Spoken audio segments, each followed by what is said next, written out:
Technical चीज़ें हैं। मुझे लगता है कि हाई कोर्ट ने इन सारी चीज़ को बहुत बारीकी से जब समझा है कि जब पुलिस में कोऑर्डिनेशन नहीं है, पुलिस में डिसिप्लिन नाम की कोई चीज़ नहीं रही है और हालात हिमाचल प्रदेश में सरकार के और प्रशासन के एक जैसे बने हुए हैं। सरकार में मंत्री मुख्यमंत्री की नहीं मानता है, मुख्यमंत्री उप मुख्यमंत्री की नहीं मानता है, उप मुख्यमंत्री मुख्यमंत्री की नहीं मानता है। और यही स्थिति हम पहली बार देख रहे हैं कि एसपी डीजीपी की नहीं मानते हैं, डीजीपी जो है वो एसपी की नहीं मानते हैं। और यहाँ तक कि जो हमारे आईएएस अधिकारी हैं एक दूसरे के खिलाफ किस प्रकार से चले हैं।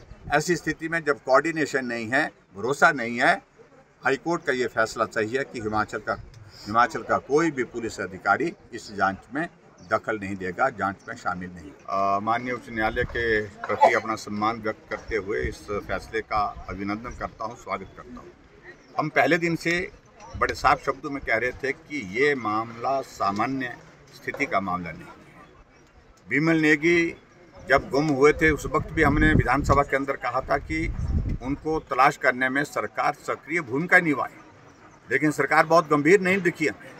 और अंततः 10 दिनों के बाद विमल नेगी की जो है डेड बॉडी बिलासपुर में रिकवर होती है।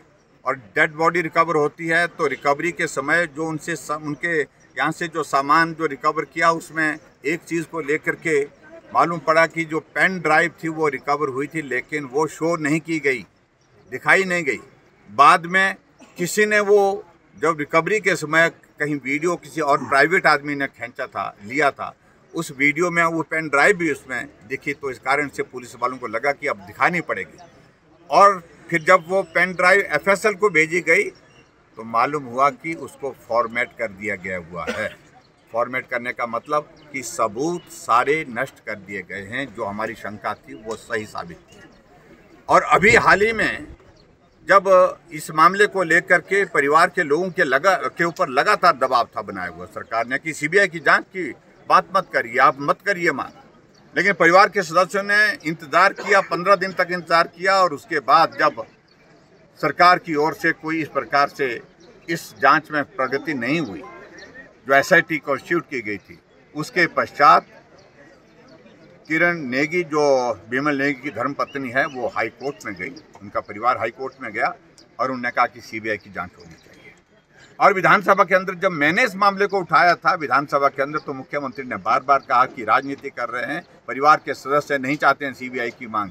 मैं मुख्यमंत्री से पूछना चाहता हूं कि अगर सीबीआई की मांग परिवार के सदस्य कर रहे हैं तो उसमें हमने क्या गलत किया? हमने सही मांग की थी, पूरा प्रदेश चाहता था, पूरा एचपीपीसीएल की ऑर्गेनाइजेशन चाहती थी, परिवार के लोग चाहते थे कि सीबीआई की जांच हो। और आखिरकार सीबीआई की जांच के लिए कोर्ट में मामला चला और कोर्ट में जब खुलासा हुआ कि डीजीपी की रिपोर्ट जब आई, उन्होंने कहा कि एसपी शिमला अनावश्यक रूप से इस सारे मामले में दखल दे रहे। मैंने उनको 2 बार या 3 बार उनको बुलाया, लेकिन उसके बावजूद भी वो आए नहीं।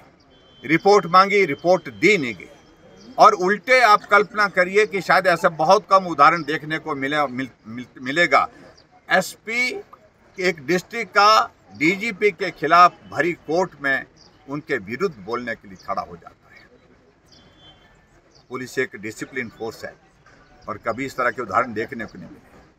और डीजीपी ने बड़ा साफ शब्दों में इस बात का भी जिक्र किया है रिपोर्ट में कि जो हालात है, जो परिस्थिति है, ऐसे में लगता है कि निष्पक्ष जांच होने पर ये लोग जो है प्रदेश के प्रश्न चिन्ह खड़ा करेंगे ही करेंगे, परिवार के लोग भी करेंगे। ऐसी सूरत में आगे बढ़कर के जब एसीएस होम की रिपोर्ट, उसमें भी जिक्र आया कि दबाव डालने की कोशिश हुई, रिपोर्ट को बदलने के लिए कहा गया, लेकिन उसके बावजूद उन्होंने कहा कि मैं रिपोर्ट नहीं बदल सकता हूँ।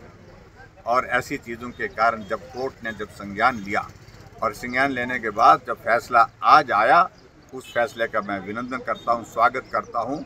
और इस मामले को लेकर के हम पहले दिन से कह रहे हैं कि इस घटना को सिर्फ आत्महत्या के रूप में नहीं देखना चाहिए, ये हत्या भी हो सकती है, क्योंकि बड़े बड़े अधिकारी, बड़े बड़े नेता भ्रष्टाचार के बहुत सारे एक नेक्सस के साथ काम कर रहे थे।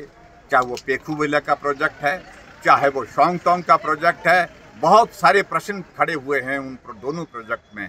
और विमल नेगी की हत्या की वजह अगर रही है तो भ्रष्टाचार को जो लोग पनपने दे रहे थे उनके खिलाफ वो खड़े हुए, उन्होंने ईमानदारी से अपनी बात कही और उस दबाव के चलते हालात ऐसे पैदा कर दिए। न्याय मिलेगा और दोषियों के खिलाफ कार्रवाई होगी, सख्त कार्रवाई होगी।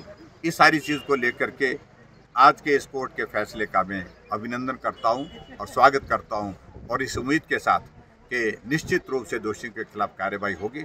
और जो हमने मांग की थी विपक्ष की ओर से हिमाचल प्रदेश की विधानसभा के अंदर, विधानसभा के बाहर, राज्यपाल महोदय जी के पास जाकर के भी आज हाई कोर्ट ने उस मांग पर हमारी मांग को पूरा किया है, उस पर मोहर लगाई है।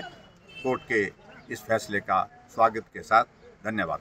अगर आप ये वीडियो YouTube पर देख रहे हैं तो हमारे चैनल को सब्सक्राइब करें और बेल आइकन को दबाना ना भूलें। अगर आप Facebook पर ये वीडियो देख रहे हैं तो हमारे पेज को लाइक करें।